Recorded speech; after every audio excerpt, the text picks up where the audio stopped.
Donc, euh, sont réunis sur cette table ronde euh, des chercheurs qui répondent à un des objectifs du programme engagé pour la qualité du logement de demain, qui était, comme on disait, de soulever le capot pour voir comment ça marche en fait quand on essaye de produire un logement de meilleure qualité à un coût abordable.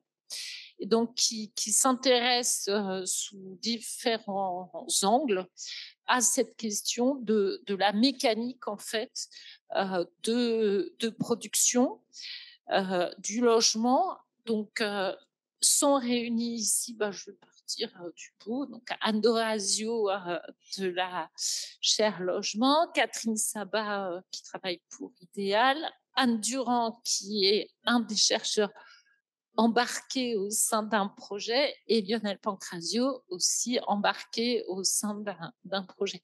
Donc, ce qu'on vous propose, en fait, pour concrétiser un peu les choses, c'est que les deux chercheurs qui travaillent au cœur même de projets expliquent dans un premier temps ce qu'ils observent dans cette mécanique de fabrication et qu'on puisse après dézoomer avec Anne et Catherine pour avoir une vision un peu plus globale sur le corpus des projets lauréats et voir finalement avec des focales un peu spécifiques ce que ce programme aujourd'hui nous enseigne déjà.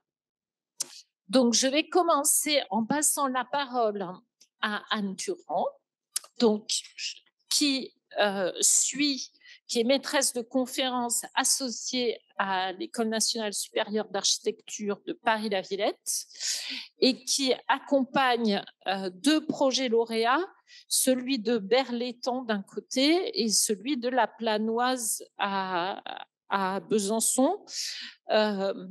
Le projet de Berlétan qui s'appelle Habiter les rives de l'étang correspond aux travaux en fait d'un laboratoire de recherche qui s'appelle Territoire en projet dans la transformation soutenable des lieux et des milieux et qui regarde finalement sur comment marche la fabrique des territoires contemporains, ce qu'on a comme innovation architecturale en lien avec les territoires et le rapport entre économie et écologie. Donc Anne, c'est pas moi qui invente, c'est la restitution. Donc je vous laisse présenter un peu à date ce qui se passe sur ce projet de Berlin.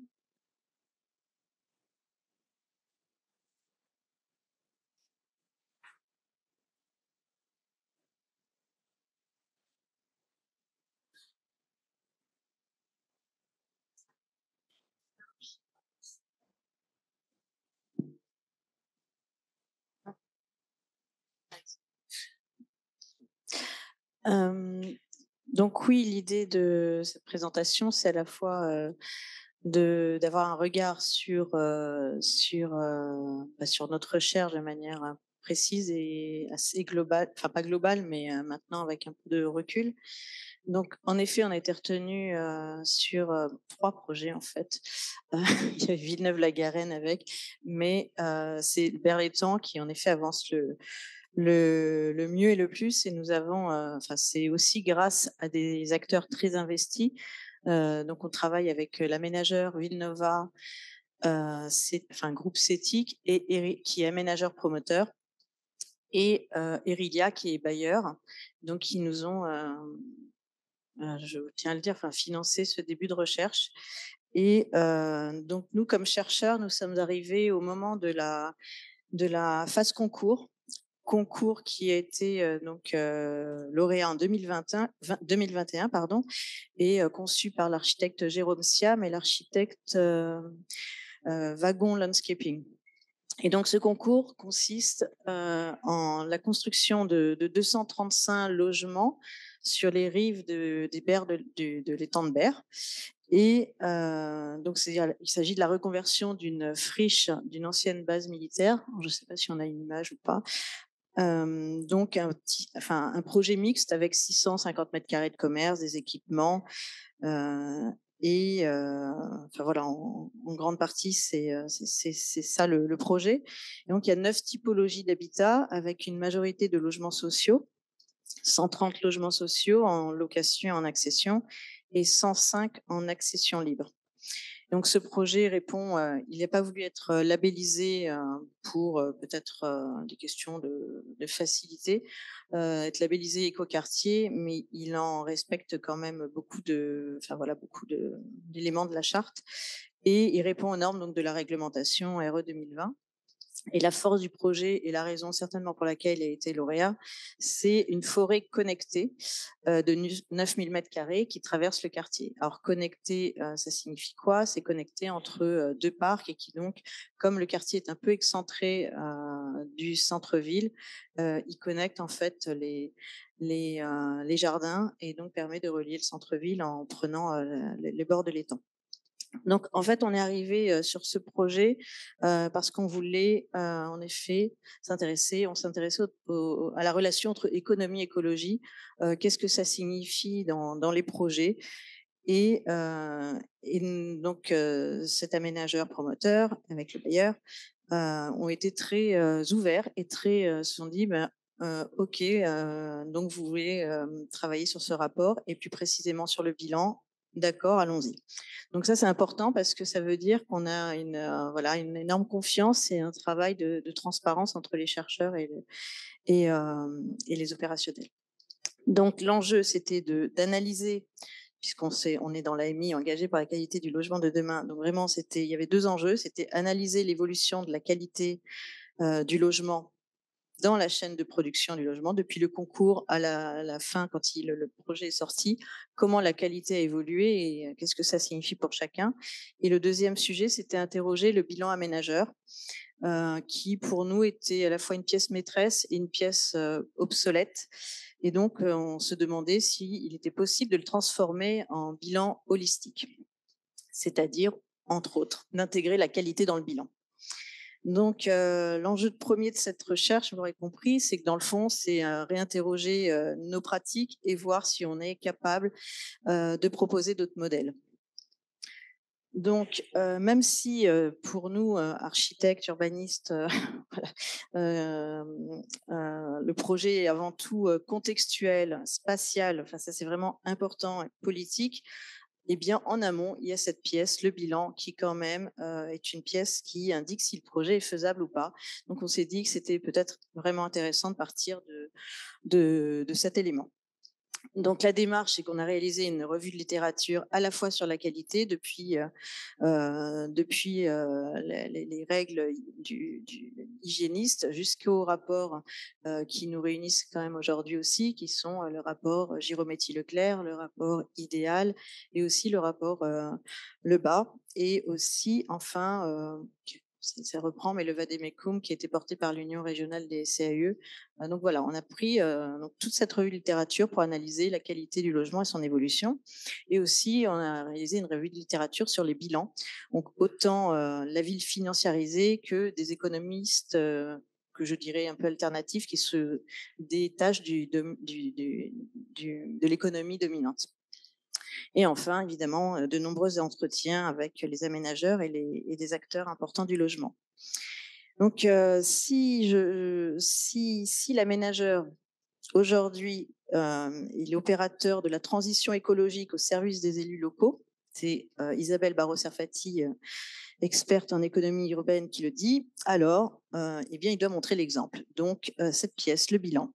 C'est quoi nos conclusions? Comme je le disais juste à présent, le bilan, nous, en 3 points, on trouve qu'ils sont réducteurs en information. Si vous avez eu la chance de voir des bilans, c'est qu'il y a vraiment une colonne dépenses avec le coût du foncier, des coûts de construction, une colonne recettes et enfin, avec les ventes, la marge. Ils sont très confidentiels. Je pense que tous ceux qui essayent de travailler sur ces sujets, c'est très compliqué de les obtenir. Bon, voilà. Troisième chose, c'est que les bilans invisibilisent les externalités, qu'elles soient négatives ou positives. Donc, on va partir de ces 3 constats. Même si le dernier constat, où quand on dit que ça invisibilise et qu'on ne voit pas où est, comment ils prennent en compte et comment ils l'intègrent, etc., les aménageurs ne sont pas forcément d'accord. Quand on a eu les entretiens avec plutôt des grands aménageurs, ils disent mais non, nous, la qualité, elle est intégrée, mais elle est intégrée dans nos projets. Donc, on a essayé d'analyser en effet comment elle était intégrée sans être apparente, mais comment ils parlaient de la qualité, comment les aménageurs parlaient de la qualité. Et donc, on a pris quelques grands aménageurs pour comprendre, eux, comment ils comprenaient la qualité qui était finalement donc invisible.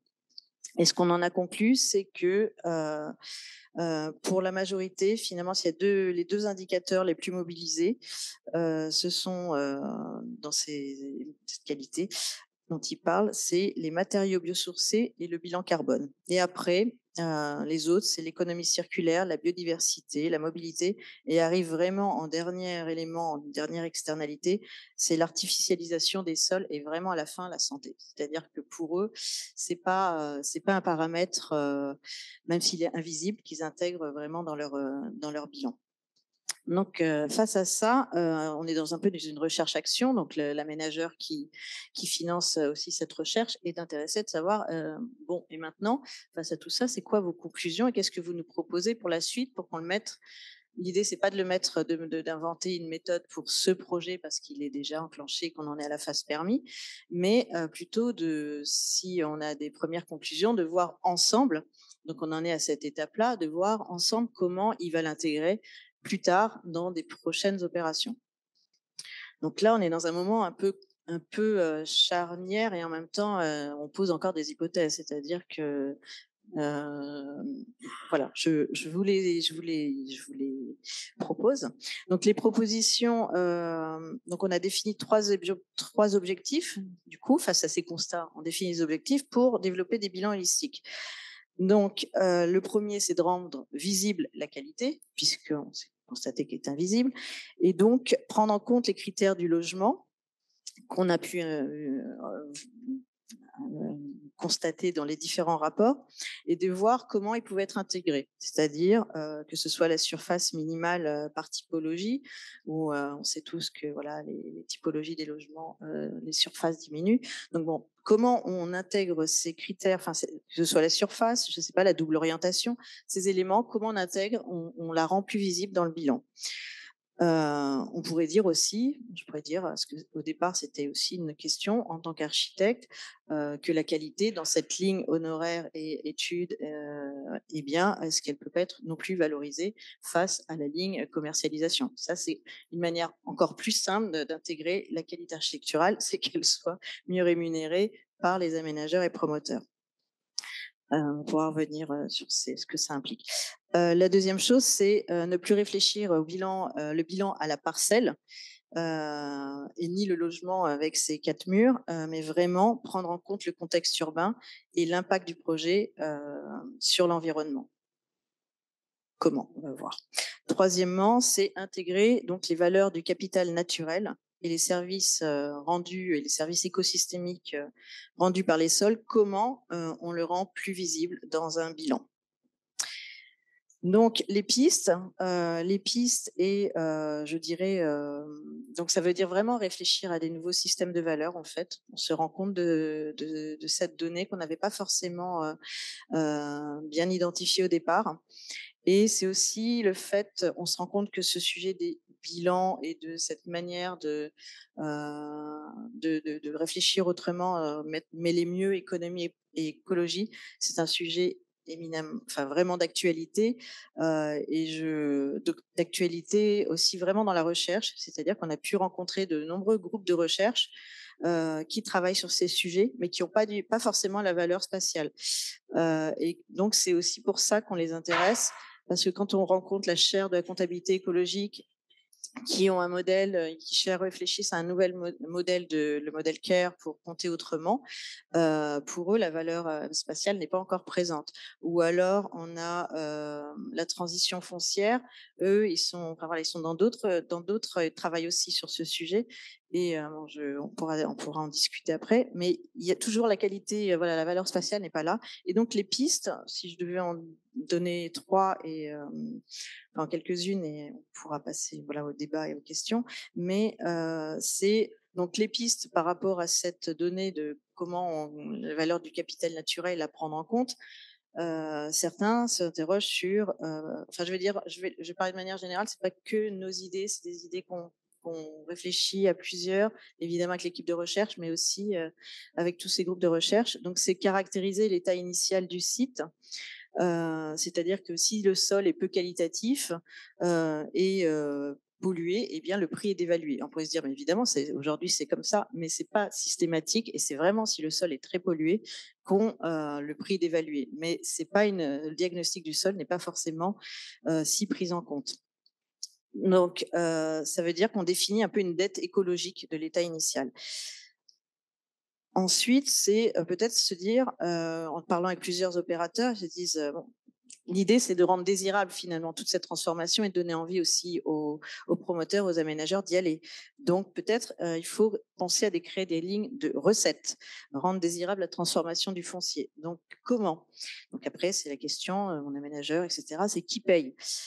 Donc une suggestion aussi, c'est de se dire peut-être que en fait la copropriété paye et participe au financement sur le long terme, parce que et donc j'en viens à cette autre piste où je disais que le bilan était confidentiel et très compliqué à obtenir. Eh bien, une piste aussi, c'est que ce bilan soit une pièce de base et donc partagée, et il n'y a pas de tabou parce qu'on va tous dans le même chemin. Et donc, ça veut dire aussi bilan partagé, ça veut dire aussi penser sur le bilan sur le long terme. Et finalement, l'un des objectifs vraiment de tout cela, c'est aussi favoriser la santé et le bien-être, qui est pour nous la clé de voûte, enfin vraiment la base du projet.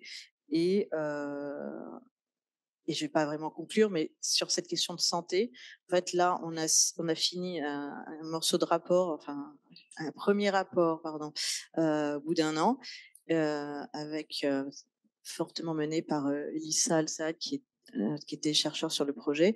Euh, et là, on poursuit avec donc un financement d'une thèse et d'un doctorat d'une personne qui va venir intégrer, qui est urbaniste spécialisée dans la santé. Et donc, ça va permettre de passer un cap aussi parce qu'elle a une autre démarche et donc on va pouvoir intégrer d'autres données. Merci beaucoup, Anne. En fait, on bat un peu en brèche l'idée reçue que c'est dans les vieux pots qu'on fait les meilleures recettes. En fait, là, je pense que si on veut avoir une meilleure recette, il faut casser le pot et en inventer un autre. Donc, c'est un beau challenge, en fait, finalement. Lionel, vous êtes économiste et urbaniste, docteur en durabilité, enseignant en master à la fois à HEC Paris et à l'école des Ponts Paris Tech et à la Sorbonne, et vous êtes chercheur associé au laboratoire des médiations de Sorbonne Université. Et vous vous intéressez aux coopératives habitantes et à ce que ça fabrique en fait finalement comme nouveau mode de gouvernance du logement, notamment dans le rapport entre les espaces privés, des espaces partagés, pour que ce schéma qui semble apaisé, on va dire, puisse être plus facile à développer que ça ne l'est aujourd'hui. Merci beaucoup, Corinne, et puis Anne précédemment, et Anne Lambert précédemment encore pour ces éléments. Effectivement, si on ne change pas notre façon de regarder la chaîne de valeur du logement, on sera sans cesse dans le même déséquilibre entre offre et demande, parce que pour reprendre les mots de Corinne, si on ne change pas le moule ni la façon de procéder, on aura systématiquement les mêmes problèmes. Tout simplement, le logement, c'est un produit Mais c'est aussi beaucoup plus qu'un produit, évidemment. On parle de patrimoine, on parle de tous ces éléments-là, mais nos besoins sociologiques évoluent beaucoup plus vite que ce que nous les construisons ou que ce que nous les rénovons. À partir du moment où ces besoins sociologiques évoluent plus vite, on est systématiquement et structurellement en déséquilibre. Et donc, si on ne rééquilibre pas l'offre et la demande de façon structurelle, on n'atteint pas un marché équilibré.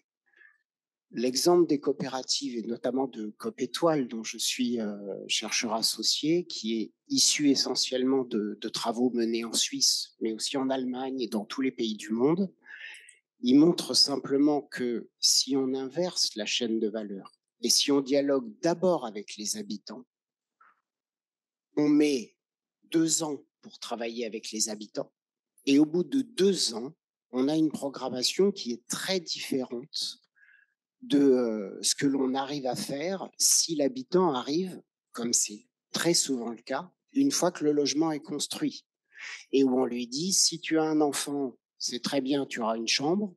Si tu as 2 enfants, tu auras 2 chambres. Mais quid lorsqu'on est en garde alternée?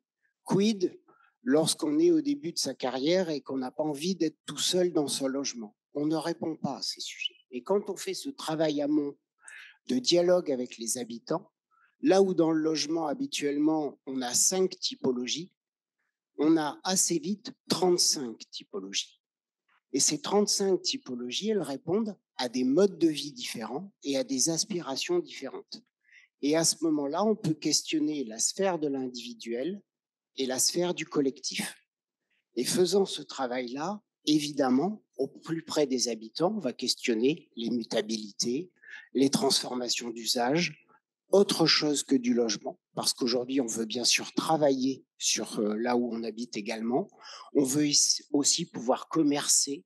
On veut pouvoir aussi, surtout si on est en garde alternée, avoir de temps en temps la capacité de faire garder ses enfants. Et on sait que les jeunes enfants n'ont pas envie d'être gardés au même endroit que les adolescents. Et donc, on va développer une réponse qui va être beaucoup plus large à des besoins sociologiques qui évoluent en permanence, mais surtout, on va prendre le temps de le faire en amont des opérations. On va rencontrer des architectes mieux payés parce qu'ils passent plus de temps et on va rencontrer des architectes heureux parce que enfin, en face d'eux, ils ont des habitants qui ont des besoins et ils vont, avec ces habitants, formaliser les réponses. Et ensuite, techniquement, on va répondre financièrement, on va répondre en matière de portage. Ça va être beaucoup plus complexe techniquement, mais j'ai envie de dire, on est là pour ça. Et donc, à ce moment-là, on va faire du démembrement de propriété parce que la volatilité des prix, elle est dans le foncier. Et donc, nécessairement, si on démembre le foncier, si on lisse dans le temps, on pourra investir plus dans des matériaux biosourcés avec une meilleure qualité de l'air. On pourra aussi avoir des logements mutables parce que la volatilité et le surcoût sera lissé dans le temps. Deuxième élément aussi, sur la partie construction, elle arrivera à un moment où on a déjà défini les usages, déjà défini les besoins, et donc la programmation sera à la fois plus complète, mais aussi beaucoup plus, j'ai envie de dire, définie, sans qu'on ait ce qu'on voit souvent dans les bâtiments publics, beaucoup de problèmes ensuite d'adapter des locaux pour des usages qu'on n'avait pas forcément anticipés. Forcément, parce que lorsqu'on construit des bâtiments, plus ils sont complexes et plus ça prend du temps.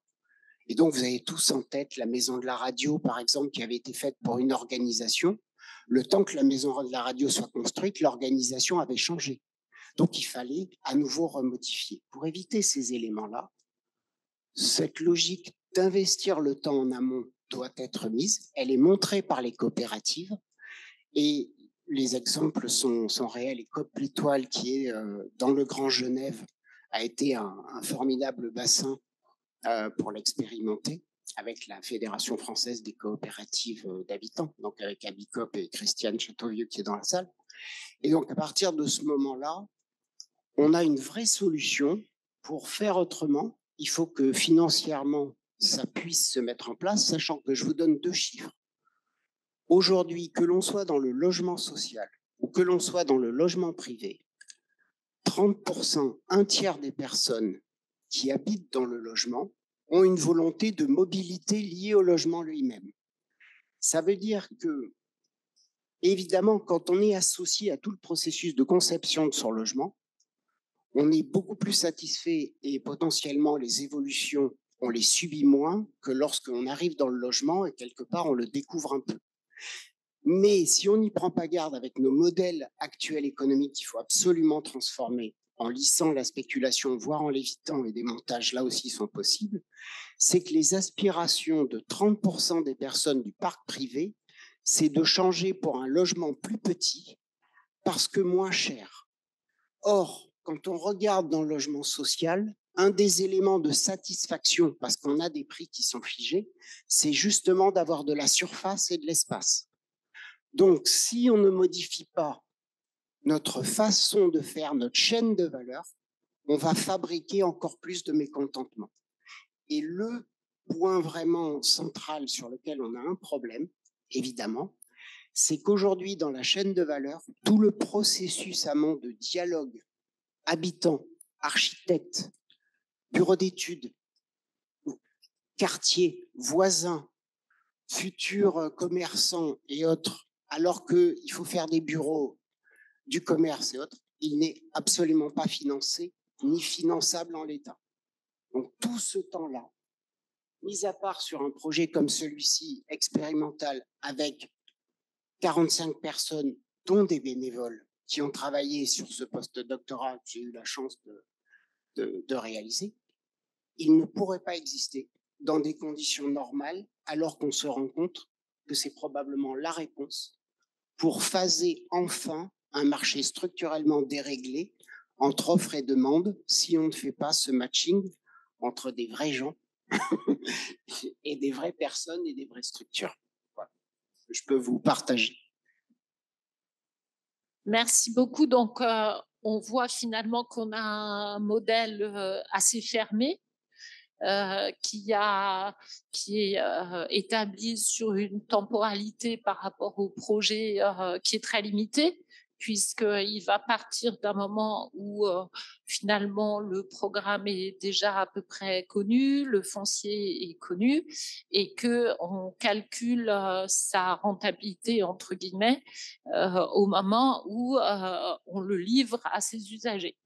Et on voit dans vos propos que finalement, plus il y a de choses qui se passent en amont, mieux ça se passe. Plus on regarde au-delà de la parcelle, et mieux ça se passe. Et plus on repousse la limite temporelle de l'évaluation de la rentabilité, et mieux ça se passe aussi. Ce que je retiens aussi, moi, de vos propos, mais Catherine, tu pourras aussi réagir au regard de tes travaux, c'est que la valeur du travail, on parle d'externalité positive, santé et autres, mais aussi simplement la valeur du travail, que ce travail soit bénévole. Vous parliez des coopérateurs qui sont des bénévoles, ou du travail professionnel, les architectes, mais aussi tout un tas de gens dans une collectivité, il y a des gens qui travaillent, voilà. Tout ça aujourd'hui est un impensé, est invisibilisé, alors que manifestement, ça participe quand même hautement à la qualité de ce qui est produit. Donc, on voit bien que là, on a, pour moi, une vraie question sur si notre mode de calcul produit des choses insatisfaisantes, comment on rebase notre mode de calcul, et quelle algèbre on invente aujourd'hui pour le logement. Tu veux réagir? Bonjour à toutes et à tous. Donc moi, je parle depuis Idéal, qui est un think tank de recherche et un institut de formation qui a 4 ans maintenant et qui s'intéresse à un objet unique, c'est le logement, mais le logement étant à la fois une cellule bâtie entre 4 murs et puis tout ce qu'il y a autour et qui constitue ce qu'on peut appeler aussi l'habitat. Juste pour réagir, avant peut-être de développer la recherche qu'on mène, je voulais vraiment applaudir à la recherche, enfin aux 2 recherches d'ailleurs que vous menez parce que, on a posé la question tout à l'heure de: «Est-ce que c'est une crise? Est-ce qu'on est dans une crise?» Bah oui, on est dans une crise structurelle et pour répondre à une crise structurelle, il faut changer les modèles et donc interroger le bilan, c'est-à-dire la manière dont on fait des additions et des soustractions pour, calculer, le coût d'un logement et le prix auquel on va pouvoir le vendre, parce qu'en fait, le coût dépend du prix auquel on va pouvoir le vendre et c'est pas un ajout de valeur, mais c'est une soustraction de charge. Finalement, c'est très important et de faire entrer ce qui n'est pas aujourd'hui comptabilisé. Donc, nous, on l'a fait à travers une étude qui s'appelle Transparence sur les AC, qui étudie, comme on a pu, on l'a fait avec Isabelle Baron-Serfati, les bilans de ZAC et qui montre qu'ils sont tout à fait aussi imbriqués avec des bilans de la collectivité, avec les bilans du promoteur, avec les bilans de l'aménageur. Parce que là, vous avez parlé que de l'aménageur, mais il y a le promoteur, c'est parce que c'est le même. D'accord, ok. Mais voilà, en fait, aujourd'hui, quand une opération est équilibrée, c'est parce que quelqu'un l'équilibre. Et c'est pas le marché qui l'équilibre la plupart du temps. C'est tout un système d'aide, tout un système de subventions qui sont apportés notamment par la collectivité. Et si l'aménagement existe et si la qualité du logement, c'est-à-dire la qualité à l'intérieur du logement, mais aussi comment on arrive dans son logement, quelles sont les vues qu'on a depuis son logement, quelles sont la végétation qu'il y a autour, enfin tout l'environnement qui rend le fait d'habiter agréable, bon pour la santé, supportable, etc. Finalement, c'est très très souvent équilibré par des subventions, par des prêts, par des aides publiques et qui font que produire du logement en France, ça peut pas tellement se faire autrement que comme ça. Donc, c'est pas tout à fait supportable ni durable ce modèle. Enfin, il dure depuis des décennies parce que les prix montaient. Aujourd'hui, insolvabilité des ménages, marché bloqué, crédit bloqué, les prix ne peuvent plus monter. Les gens ne peuvent plus emprunter, donc les ventes ne se font plus. Donc, il faut inventer autre chose. Voilà. Oui, moi je veux bien réagir dans la suite. Effectivement, ce que je trouve intéressant dans vos 2 interventions, qu'on pourrait mettre quasi à l'opposé, a priori, dans les échelles dans lesquelles elles opèrent. Pour autant, en tout cas dans la manière dont vous les présentez ou vous les analysez, c'est effectivement cette impérieuse nécessité d'ouvrir la boîte noire. On voit bien que ce dispositif de la fabrique du logement, qui se différencie peut-être de la fabrique de l'habitat, c'est qu'effectivement, elle est éminemment centrée sur une boîte noire, sur un compte à rebours, comme vient de le rappeler Catherine.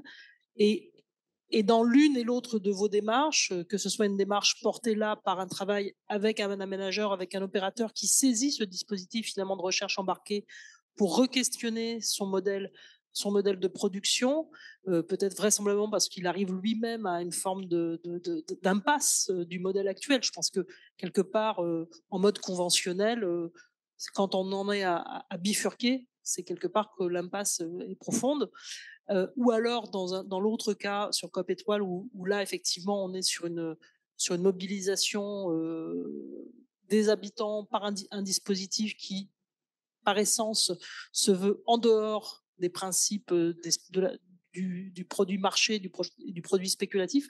On voit que dans les 2 cas, ce que vous venez questionner ou ce que vous venez, ce que vos projets mettent en avant, c'est cette nécessité de rendre visibles les choses, d'ouvrir et de rendre quasiment politique cette question du bilan.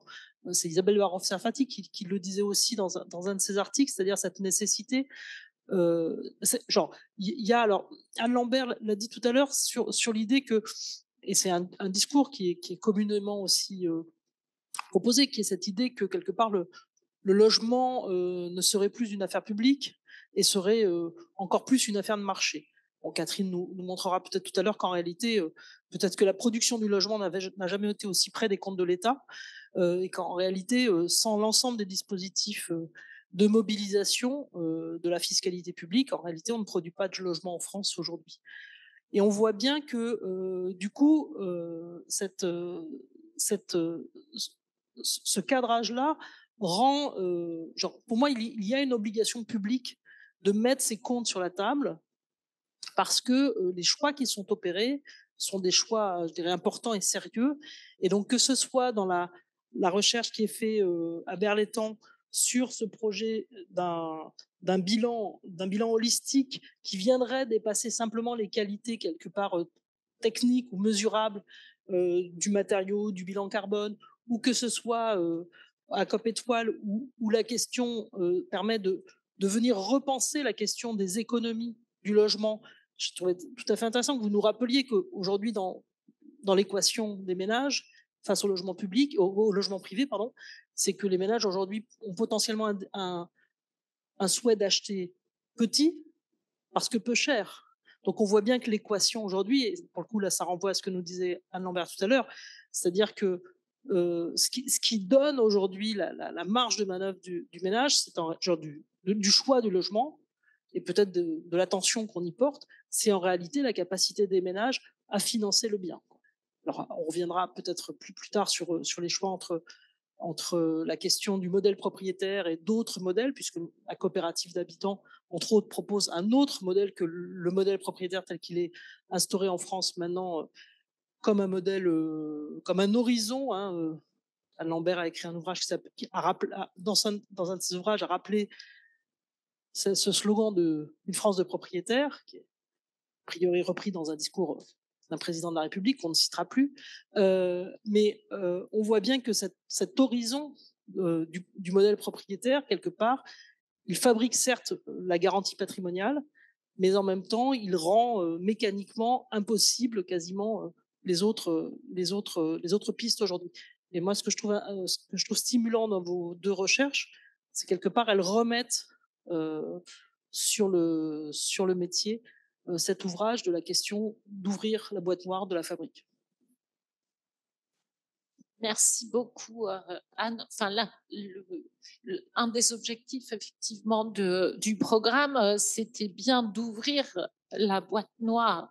Et on voit que c'est pas si simple, parce que, au moins les 3 chercheurs qui suivent l'ensemble toute la cohorte des projets lauréats, donc Anne, Catherine, Ingrid Napi, associées à la mission interministérielle pour la qualité de la construction publique, ont quand même du mal à récupérer les informations qui seraient nécessaires justement à ouvrir cette boîte noire. Donc, Catherine, donc toi, tu es déléguée générale de l'Idéal et tu lui as proposé de conduire une étude qui s'appelle MESCAL. Et qu'est-ce qu'il y a derrière ce mot? La mesure économique, source de qualité. Donc, est-ce que tu peux nous en dire un peu plus sur cette étude au stade où elle en est, puisque ça vous aura pas échappé, tous les projets ne sont pas livrés, loin de là. Merci. Et ils ne seront pas livrés à la fin de l'étude. Et il n'y en aura pas beaucoup qui seront livrés. Ça n'empêche pas de suivre un peu ce qui se passe. Donc, MESCAL, mesure montage économique, source de qualité, avec un gros point d'interrogation. Et juste ce que tu disais, Anne, c'est-à-dire que le logement, c'est politique, la qualité, c'est politique. Nous, à Idéal, on a fait une super belle affiche qui prône ça. Et la qualité, c'est aussi très économique. Donc, on se disait que dans ces 97 lauréats, on aurait là une source formidable à étudier de près dans l'avancement des projets, de la manière dont les montages économiques sont faits, dont les différents voies de financement sont choisies, et qu'on aurait, en fait, on y a cru. Au début, on s'est dit, ça va être super, on va tout avoir, ça va être formidable, et ça, quel bel échantillon. Alors, ça s'est pas tout à fait passé comme ça. C'est-à-dire que la chaire Logement Demain a fait un magnifique tableau auquel on a un peu participé dans son élaboration pour poser des questions aux lauréats. Donc, poser des questions sur l'innovation, poser des questions sur les équipes, poser des questions sur les projets, sur les intentions, etc. Et poser des questions sur le financement. Donc, il y a un certain nombre de cases à remplir sur le financement, c'est-à-dire les prix de sortie, le prix du foncier, les différentes aides qui sont mobilisées pour arriver à équilibrer le projet, qui paye évidemment, etc., etc. Et là, on se retrouve avec des cases vides très souvent, ou des cases très mal remplies parce que très mal renseignées en fait. C'est-à-dire que on ne sait pas si le projet bénéficie de fonds propres. On a une enveloppe de prêt souvent, mais on ne sait pas comment elle est dispersée ou répartie plutôt entre des subventions, des prêts d'Action Logement, des prêts de la Caisse des dépôts, des prêts des collectivités. Donc ça rentre dans une grosse enveloppe. Donc en gros, on a l'impression que parmi les personnes, alors je ne sais pas s'il y en a ici, hein, mais qui ont rempli ce tableau, finalement, cette notion-là, ce questionnement-là, il n'est pas si important que ça, ou en tout cas, c'est pas à ces réponses qu'on accorde de l'importance. Et c'est bien plus important de développer les matériaux qu'on va utiliser, la typologie de logement qu'on va fabriquer, etc., etc. Alors, ça renseigne quand même sur la priorité des choses. Alors évidemment, quand c'est des équipes d'architectes qui ont rempli ces tableaux, on comprend bien que c'est plus important pour eux de parler du projet. Mais enfin, s'il n'y a pas de financement, il n'y a pas de projet. Donc, à un moment, il faut peut-être considérer que se pencher sur ce sujet-là est vraiment très important.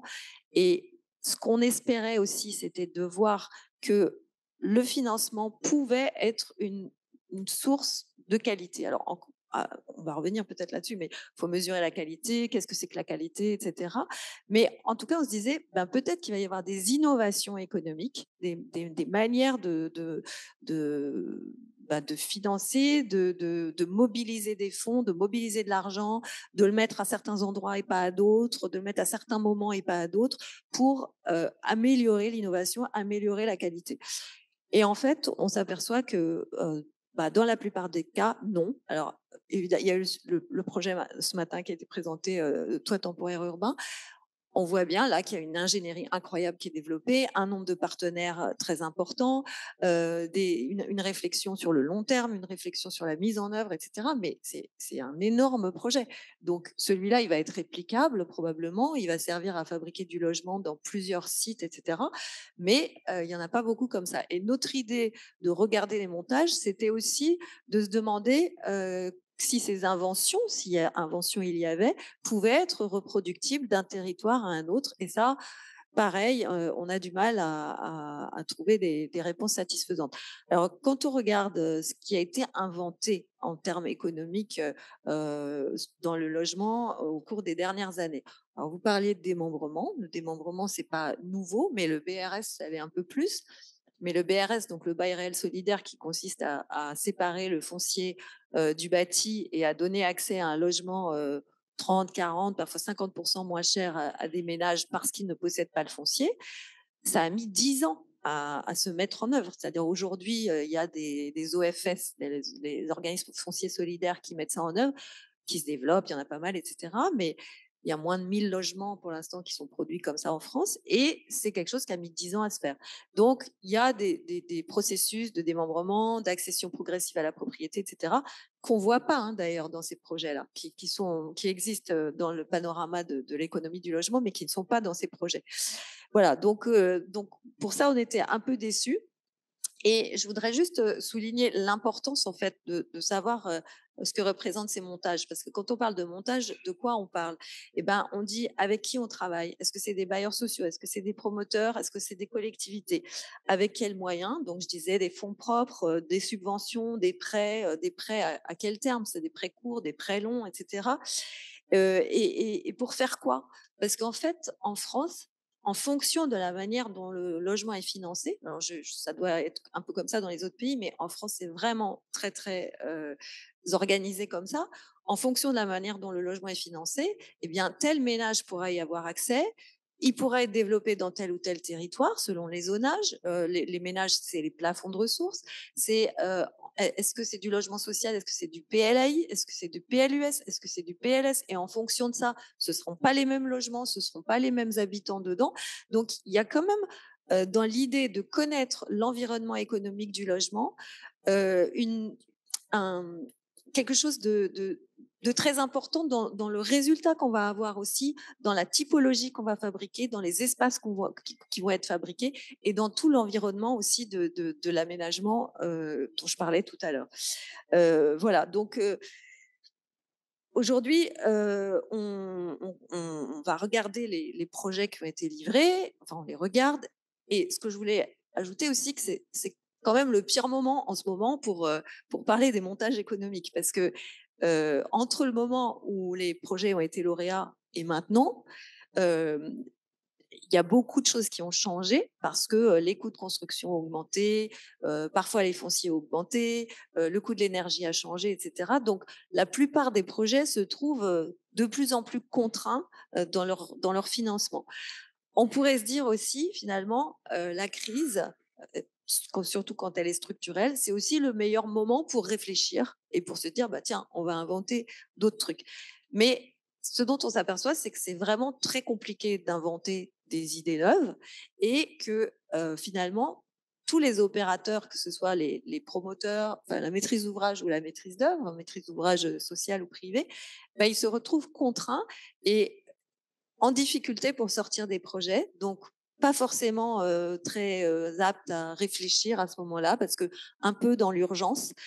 Donc voilà, c'est pas un constat très optimiste sur les résultats de cette recherche, mais en tout cas, si je peux finir là-dessus, c'est de se dire aussi qu'en France, c'est vraiment très, très difficile de produire du logement sans aide publique. Et donc, on a des aides aux opérateurs qui sont les aides à la pierre.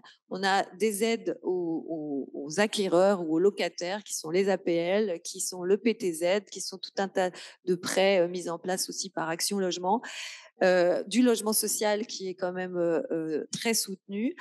Et en fait, c'est quand même problématique de mon point de vue de se dire que dans un pays, on ne peut pas construire du logement sans avoir un soutien public. Et finalement, on regarde ce secteur comme un secteur financiarisé, hein, on le dénonce assez souvent, mais ce secteur financiarisé, il profite aussi, il bénéficie aussi, et les acteurs privés aussi, hein, il faut quand même le dire, d'aides publiques qui sont extrêmement importantes et qui, même si la politique du logement n'est pas très lisible et encore moins en ce moment, en tout cas, voilà, c'est une sorte d'imbrication et de très grande complexité du marché ou de l'organisation de ce secteur qui fait qu'en plus, c'est très difficile d'en faire un objet politique parce que personne ne veut s'en saisir parce que tout le monde a peur de cette technicité, de cette complexité. Merci beaucoup, Catherine. J'ai peut-être juste avant de finalement de faire réagir ceux qui sont au sein de projets à tes propos, juste expliquer un peu en quoi consiste la troisième recherche sur l'ensemble de la cohorte, donc qui est menée en binôme, je le disais tout à l'heure, à la fois par Ingrid Napi, qui est économiste et qui est professeure à l'école des Ponts et qui intervient comme directrice de recherche à l'Institut Louis Bachelier, et par la mission interministérielle pour la qualité de la construction publique.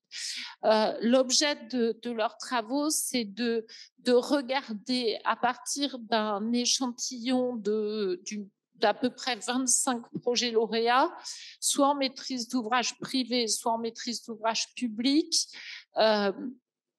Quels sont les types d'innovations qui ont été développées dans le cadre du programme, d'une part, et comment ces innovations sont portées, quel est le rôle de l'architecte dans le portage de ces innovations et finalement comment ces innovations sont valorisées dans le cadre des opérations. On arrive, d'après enfin, je relate leurs propos, à finalement avoir repéré deux grands types d'innovation et puis un petit troisième qui est beaucoup moins important, mais qui est quand même assez intéressant.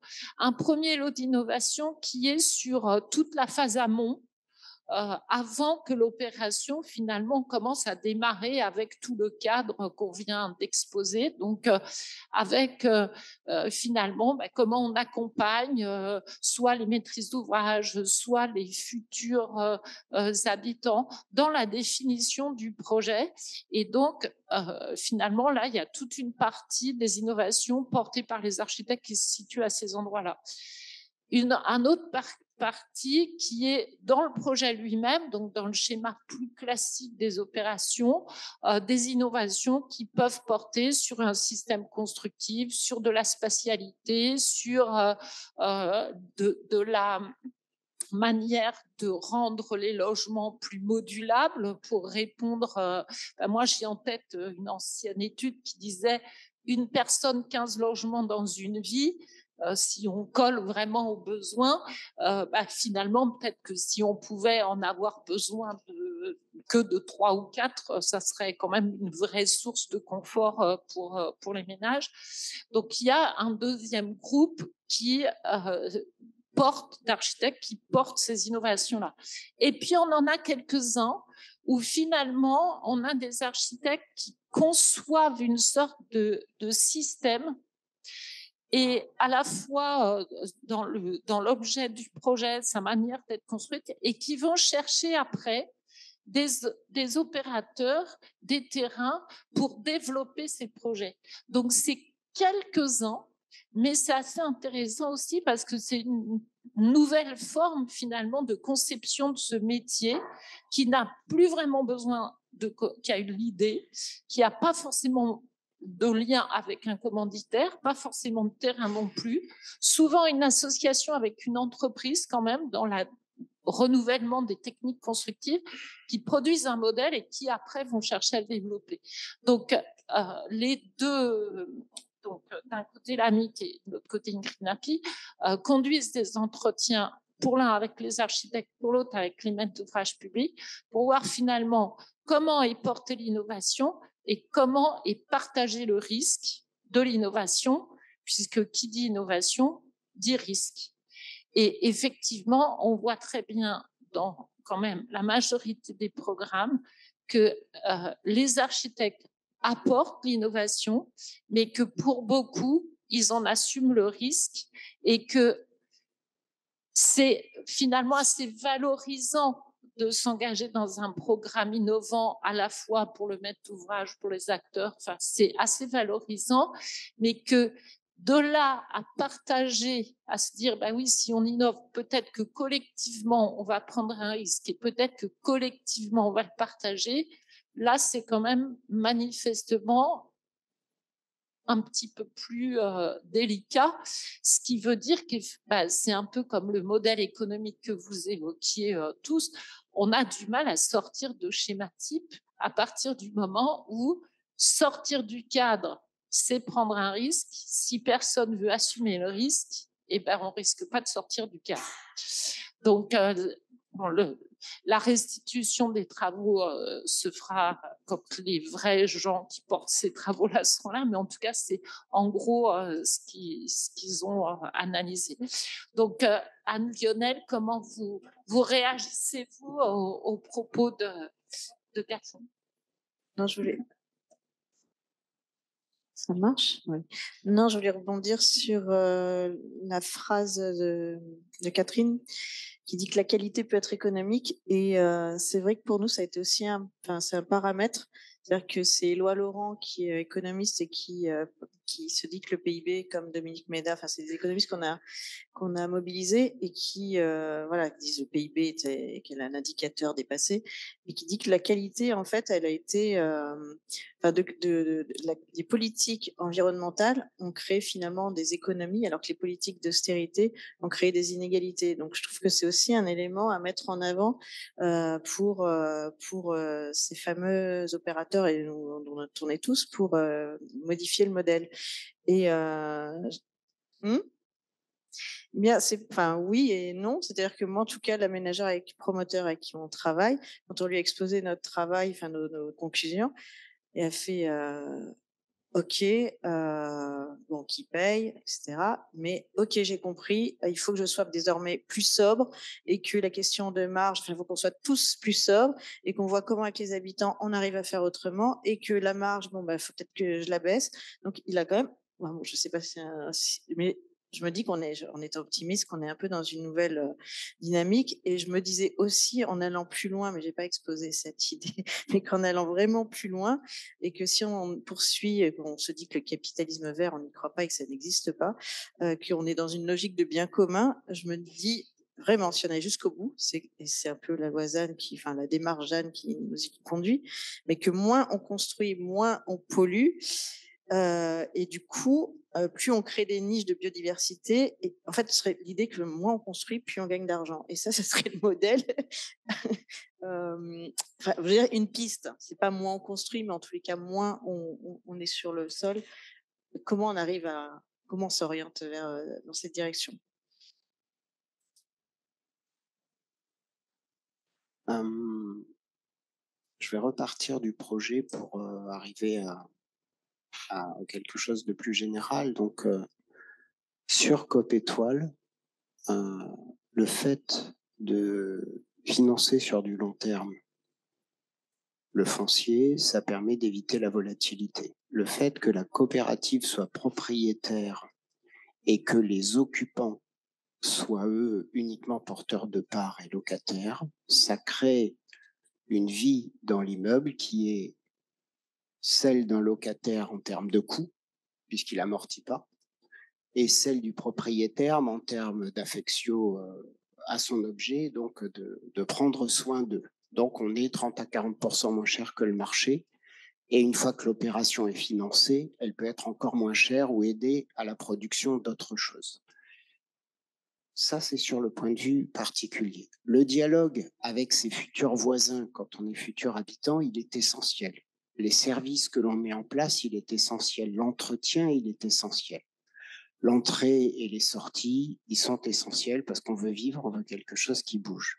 Ce qui fait qu'au niveau macro, j'en arrive à ce qui est plus mes travaux sur la ville durable et puis notamment un petit article sur Zurich que vous regarderez si vous voulez, c'est qu'il y a un siècle, une ville comme Zurich était au bord de la guerre civile et aujourd'hui c'est une ville qui a plus de 30% produit des coopératives d'habitants et d'habitat et utilise ce modèle-là. Et donc ce modèle-là, il est complémentaire au logement social qui s'appelle autrement, mais qui existe en Suisse, et il est complémentaire au logement privé.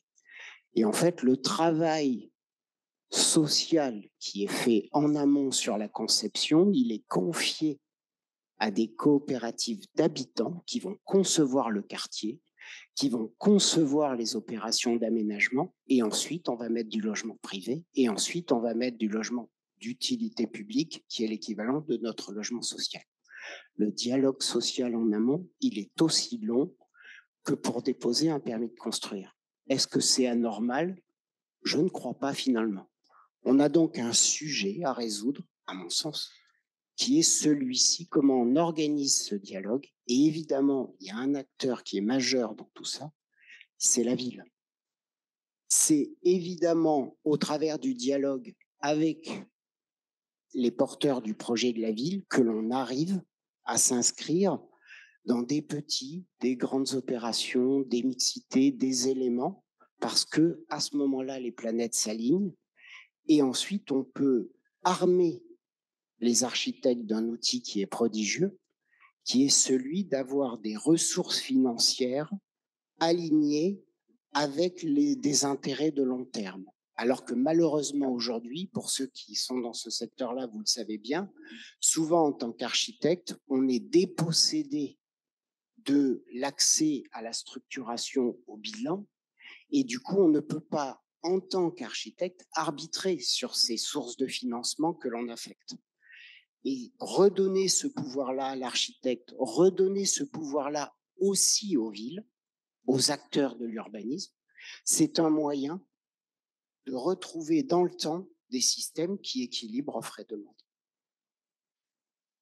Ainsi, un des intérêts aussi, je pense, du programme, et peut-être tu l'expliqueras, Anne, avec justement les travaux que mène la chaire sur l'ensemble de la cohorte et même l'ensemble des lauréats, c'est aussi de redéfinir la place de l'acteur public.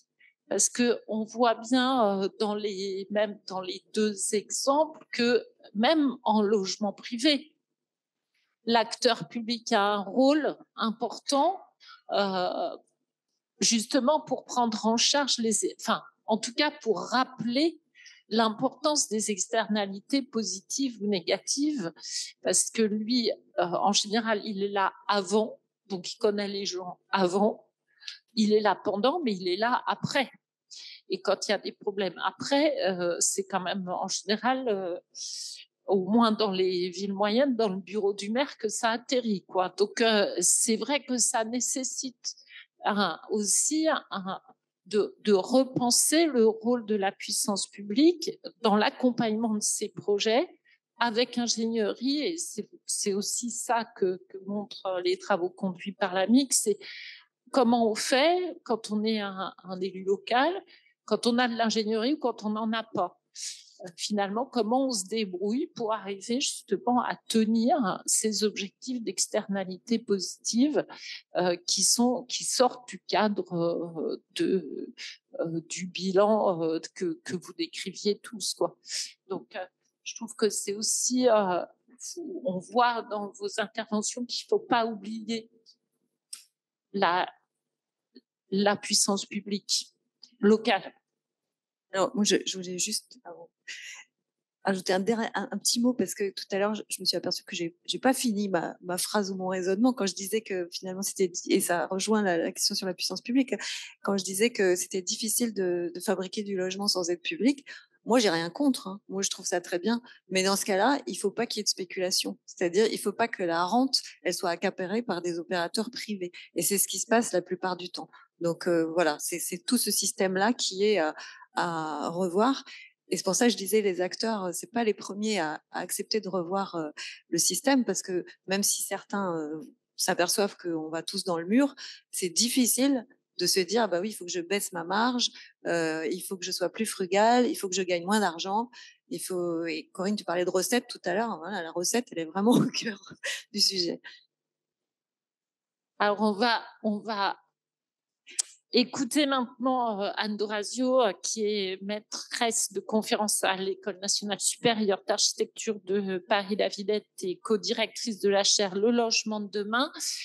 Et la chaire s'est vue confier par le PUCA le suivi évaluation du programme, avec à la fois un objectif un peu de recherche clinique, là, comme en médecine, où on regarde un ensemble de petites souris et voir comment elles se comportent dans le cadre d'un protocole scientifique bien défini, mais aussi de regarder comment une expérimentation de cette sorte peut permettre d'influencer les politiques publiques. Donc, où en est la chaire aujourd'hui sur ce suivi de l'ensemble des projets de QLD? Alors, merci et puis merci de l'invitation, merci au GIP. Et merci à vous tous. Effectivement, c'est la première journée finalement où on se retrouve depuis le lancement de ce projet, en tout cas la désignation de ces lauréats en mars 2020. C'est le premier focus sur la question recherche. Effectivement, c'est peut-être un moment un peu singulier, un peu inédit, alors que les autres moments importants ont été consacrés plutôt à la constitution des dynamiques d'acteurs et finalement la constitution d'une communauté autour de ce programme. D'un mot peut-être avant de vous dire où on est effectivement, où en sont nos travaux et où en est le programme Scopie, donc qui porte sur le suivi de cohorte des projets innovants et expérimentaux, donc de ce dispositif engagé pour la qualité du logement de demain. Finalement, je reprendrai la référence que nous a rappelé tout à l'heure Hélène Fernandez en évoquant Colette Pétonnet, on est tous dans le brouillard. Je me dis que finalement, depuis le bidonville de Champigny, il y a déjà maintenant bien plus de 50 ans, est-ce qu'on n'est pas encore tous dans le brouillard? Et forcément, c'est aussi à la communauté des chercheurs qui est réunie aujourd'hui qu'il nous incombe quelque part voilà, d'éclairer ce qui se passe.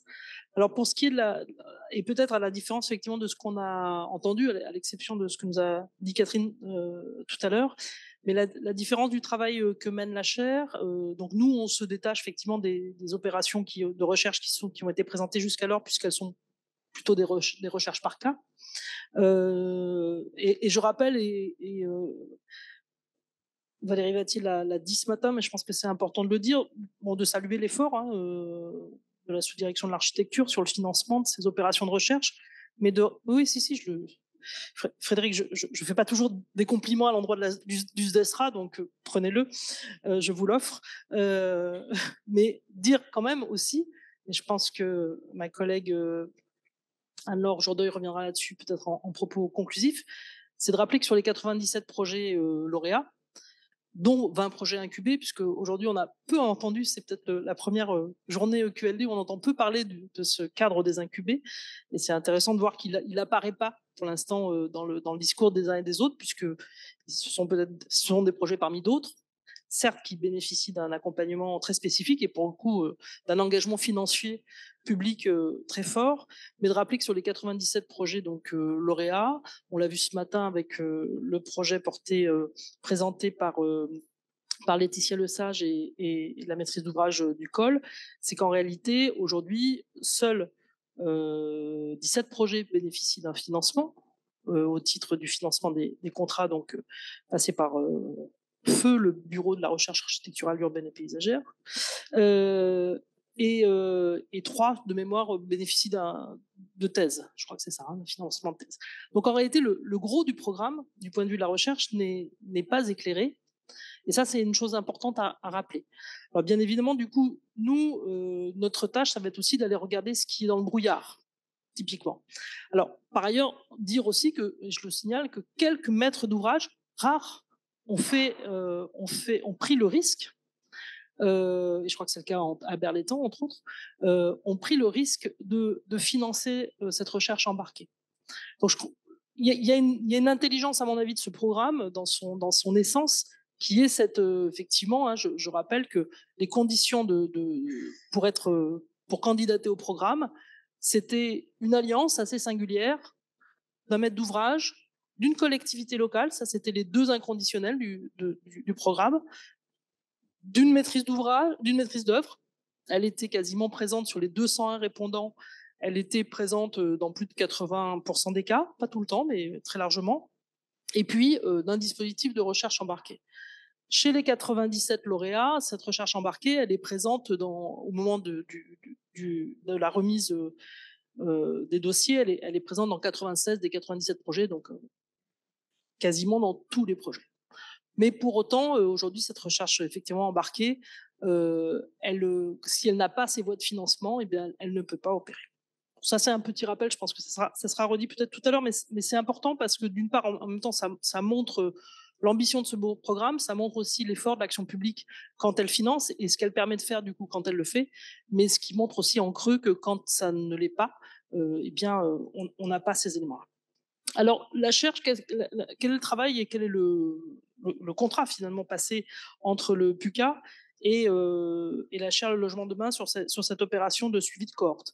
L'objectif, il est double. L'objectif, il est d'une part de permettre effectivement de faire un suivi-évaluation du programme en tant que tel. C'est-à-dire depuis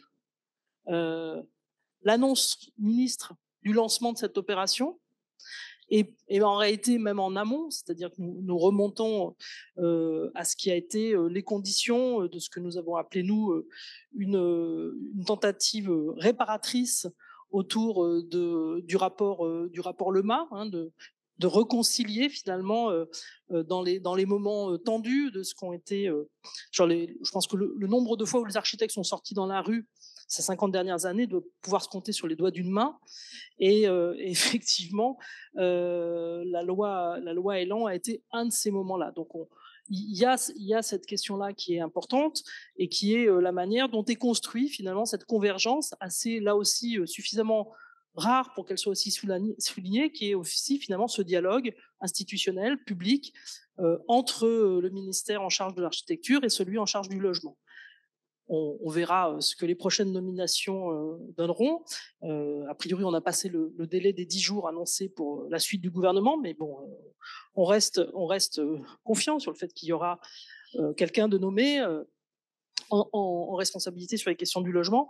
Mais donc là, on se retrouve finalement, et c'est vrai que le fait que ce matin, on a commencé cette journée sur un retour finalement sur les modèles d'innovation, eh bien, on revient peut-être aussi à ce qu'a été cette action publique structurante, accompagnante, qui portait ces questions de l'innovation et qui se trouve effectivement bien au tournant de ces politiques des années 60-70. C'est aussi, Anne Lambert l'a rappelé, c'est aussi le moment finalement, ce tournant des années 60-70, le moment où on voit finalement se défaire un logement universel pour la promotion d'un logement fondamentalement centré sur la question de ce tous propriétaire, qui devient un mot d'ordre libéral et qui va construire l'organisation de la fabrication du logement aujourd'hui, mais qui va aussi construire du coup, qui va se construire sur l'avènement de la loi d'orientation foncière de 67, sur le principe même du lotissement, mais aussi sur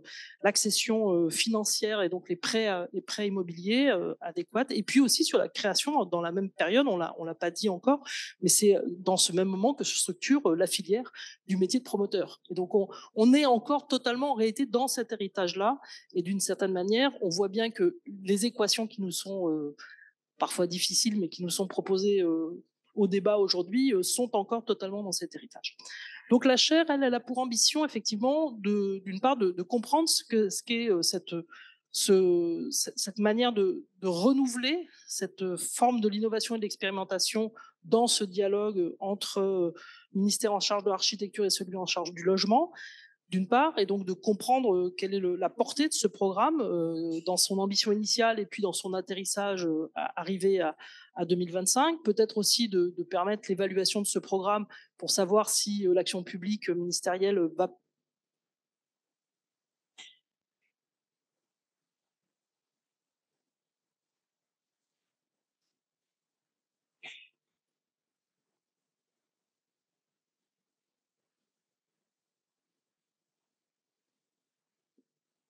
Là. C'est bon.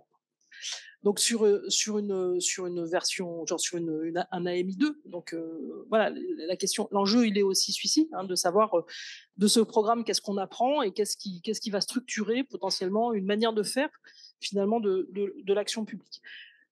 Ce que montre aussi ce programme, donc nous on s'intéresse effectivement à qui sont les 201 équipes répondantes. On s'intéresse dans la mesure du possible et dans les traces qu'ils laissent sur les 101 non lauréats. Donc on essaye aussi de regarder ce que sont devenus, ce qu'était l'ambition de ces projets et ce qu'ils sont devenus. Si certains sont sortis de terre, je dirais, malgré le programme ou malgré l'absence, malgré le fait de ne pas être lauréat. Et puis bien évidemment, le gros de notre action, ça s'intéresse effectivement aux 97. Dans les 97, on s'intéresse finalement à la manière dont le curseur se déplace entre ce qui est énoncé au moment du dispositif de la réponse, dont je rappelle qu'il a été volontairement, et pour avoir assisté à un certain nombre de discussions en amont de préparation du cahier des charges du concours, il était volontairement extrêmement léger. Je crois qu'il y avait aussi une attention à ce moment-là des pouvoirs publics de ne pas effrayer et d'être le plus ouvert possible pour qu'effectivement, eh bien, ces formes de coopération, ce renouvellement finalement du dialogue entre les acteurs de la fabrique, les maîtres d'ouvrage, les collectivités locales, les architectes, les maîtrises d'œuvre, les destinataires du logement, donc les usagers, les habitants, qu'ils soient ou pas en maîtrise d'ouvrage ou en maîtrise d'usage, mais comment rendre possible effectivement autant que faire se peut un renouvellement de ce dialogue. Ce qui est intéressant par ailleurs, c'est que on a en phase concours et dans le cadre du choix du jury un jury qui prend le risque là aussi de désigner lauréats une majorité de projets qui sont en phase très amont, c'est-à-dire en phase d'intention de projet, et pas du tout dans je dirais les canons classiques de ce qu'est la consécration architecturale, c'est-à-dire des projets produits, sortis et qui seront consacrés en tant que tels. Donc bien évidemment, potentiellement, et là on est à ce moment-là on est alors je me perds un peu dans les années, mais on est en mars 2022, pardon. On est en mars 2022, donc le Covid est derrière nous, certes, mais la crise financière et la crise énergétique n'est pas encore advenue. Et donc, le jury sait d'ores et déjà, au moment où il fait ce choix-là, que potentiellement, il peut y avoir un écueil sur le résultat et sur la livraison. Malgré le dispositif d'accompagnement et malgré ce qui va advenir et qui n'est pas connu à ce moment-là, c'est-à-dire les questions de la récession financière et de la crise énergétique. Pour autant, ce qu'on voit aujourd'hui et ce que nous, on essaye de mesurer, c'est finalement cet écart entre cet énoncé initial, ses ambitions, l'état à 1 an, donc effectivement très largement plus de 60 projets sur les 97 ont répondu à cette deuxième enquête quantitative sur où en êtes-vous 1 an plus tard. Et puis, on va nous rentrer maintenant dans une série d'enquêtes plutôt qualitatives sur quelle est réellement la trajectoire de ces projets et quelle en est sa fabrication aujourd'hui. Ce que ça nous montre de prime abord, c'est effectivement et très rapidement déjà une redéfinition d'un certain nombre de projets au regard de leur montage économique, effectivement, et on voit bien, ça vient d'être rappelé, que finalement, pour l'instant, sur cette forme-là, a priori, il n'y a pas beaucoup d'innovation. C'est-à-dire que, de fait, c'est quand même dans les vieux pots qu'on refait, je ne sais pas si c'est les bonnes recettes ou pas, mais qu'on retouille cette marmite-là. Que vraisemblablement, effectivement, et ça, c'est pas très étonnant, mais la question foncière reste la question centrale aujourd'hui de cette économie difficile, de cette équation difficile du bilan, que sur les volets d'innovation ou les volets d'expérimentation, ce qui est très largement plébiscité par les équipes, que ce soit en maîtrise d'ouvrage ou en maîtrise d'œuvre, c'est un discours sur les usages, très clairement, et sur la question de nouvelles formes de programmation. Et plusieurs opérations sont des opérations effectivement qui s'inspirent des coopératives d'habitants, de l'habitat participatif, des formes partagées de définition de l'usage du logement et de la programmation. Et on voit bien que quelque part, ces modalités, même si elles restent aujourd'hui de fait très anecdotiques dans la production en France, et bien qu'elles soient aujourd'hui portées et encadrées par une loi, mais la loi ne fait pas grand-chose à cela en réalité, on voit que cette question-là, elle traverse très largement le dialogue et une forme de renouveau du dialogue et une tentative de renouveau du dialogue entre les maîtrises d'ouvrage, ce qu'on pourrait appeler les maîtrises d'usage, même si ce vocabulaire est encore peu employé, et puis les maîtrises d'œuvre. Donc de ce point de vue-là, il y a effectivement, on voit que dans cet espace du dialogue en amont de l'opération, vraisemblablement, il y a beaucoup de choses qui se passent et que peut-être que au-delà de ce qu'on a appelé à une époque le projet négocié, on est peut-être là dans une forme de projet dialogué et que c'est peut-être là que va se faire dans le récit des projets à terme une grande part des échanges. Une fois qu'on a dit ça, si on regarde un peu pour l'instant dans les premiers résultats, effectivement les éléments dits de l'innovation, même s'ils sont très largement annoncés comme des innovations procédurales, en réalité, on est plutôt sur des approches, sur des innovations techniques. Et ce qui a été dit ce matin, ou encore rappelé par Anne Durand, corrobore assez ce qu'on voit, nous, sur l'ensemble de la cohorte. C'est-à-dire qu'une place importante sur la question des matériaux, sur la question du biosourcé. La question énergétique n'apparaît plus comme une question de prime abord en tant que telle, mais elle est prise dans la question de la décarbonation de manière plus large. Et par contre, effectivement, ce qui semble être pour l'instant, non pas un impensé, mais un indépassable, c'est la question économique, très clairement. Et donc, on voit que finalement, dans cette chaîne de production, ce qui semble être l'intérêt des acteurs à être présents dans le dispositif, c'est de pouvoir dialoguer différemment. Donc, on voit peut-être qu'il y a vraisemblablement une vertu à ce dialogue. Pour autant, on n'est pas vraisemblablement, peut-être que je m'avance en disant ça, mais on ne semble pas être dans l'idée que le bilan des opérations, quelles qu'en soient leurs échelles, qu'ils soient à l'échelle d'opération ou à l'échelle de l'aménagement, on ne considère pas vraisemblablement encore que ce soit un commun de l'opération. Bon, ça, c'est peut-être, mais c'est peut-être à creuser, ou peut-être que vos projets nous permettront de le regarder à terme plus largement. Et donc, on voit que, par contre, ce qui va être intéressant pour nous à regarder, et pour l'instant, on n'a pas encore démarré. Alors, rappelez aussi que la particularité de ce programme, c'est que, et ça peut-être ça sera rappelé encore à la fin, et malgré ce que nous rappelait Anne Lambert tout à l'heure, c'est-à-dire que le gros du logement du français aujourd'hui, c'est quand même la maison individuelle. De fait, ce programme s'intéresse à l'habitat groupé de petite forme, mais surtout à l'habitat collectif. Donc voilà, c'était les données initiales du programme, donc du concours. Donc il ne faut pas s'étonner que ce soit principalement ça qui soit regardé. Pour autant, on voit que le logement en neuf fait encore la part belle des opérations, alors que clairement la question aujourd'hui du stock et la question de réinvestir le parc existant, Anne Lambert l'a rappelé tout à l'heure, est vraisemblablement, voilà, si ce n'est l'enjeu du siècle, mais en tout cas un des enjeux centraux. Et de ce point de vue-là, la particularité aussi, et en ça diffère avec la première carte qui nous avait été montrée ce matin sur les modèles innovation, où on voyait une cartographie des modèles innovation concentrés sur le quart nord de la France et puis un petit peu sur le sud-est. Eh bien, c'est que là, effectivement, on a quand même une diversification importante des territoires, des situations territoriales, c'est-à-dire qu'on sort des effets uniquement métropolitains. Et donc ça, je pense qu'il y a une vertu du programme à cela. Alors là, je pense que c'est aussi ce que nous, on appelle un effet de jury et un choix finalement politique, en tout cas positivement politique pour moi, assumé comme ça. Alors, il a été aussi rappelé que les Outre-mer ne sont pas absentes du programme. Et donc, ce qui sera intéressant pour nous de regarder dans l'année et demie ou les 2 ans presque que nous avons encore, c'est comment finalement ces opérations, même si c'est des situations, je dirais par cas, comment elles arrivent à rediscuter aussi sur la négociation, sur les échelons territoriaux et sur la manière dont, quelque part, les élus, surtout dans les petites échelles, arrivent à se saisir d'initiatives comme celle-ci. On voit bien aujourd'hui, pour conclure, que sans l'aide d'un programme public, vraisemblablement, rien de tout ça n'existe. Merci beaucoup.